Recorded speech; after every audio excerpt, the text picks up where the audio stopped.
What would happen if a person was kept completely isolated from the rest of society since birth? This is an important question in the nature versus nurture debate, and rather unfortunately, we may have an answer to it.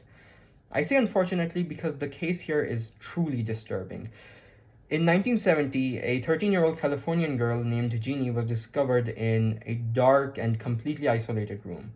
It was later found out that she had been kept there from the beginning of her life by her abusive and mentally ill father, and when she was discovered, she had odd mannerisms. She could not talk properly, she could only whimper, and Pines in a 1997 study noted that when she tried to stand up, she could not stand erect.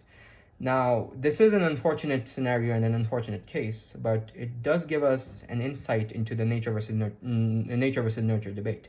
Because if you really look at these arguments here, if it were true that our behavioral norms and patterns and beliefs were hardwired into our biology, and biology dictated how we behaved and what we learned, then Jeannie should have had no issues in being able to understand these cues, even with the little social interactions that she did have. But the opposite was true.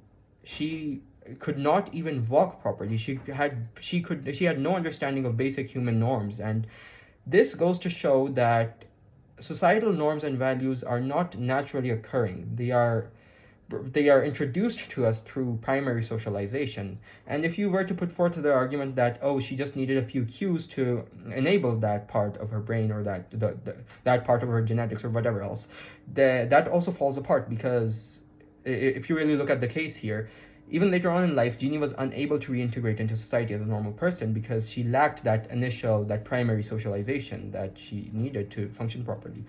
And this goes to show that the argument that nature dictates our behavior is completely false and falls apart. But let me know your thoughts in the comments below.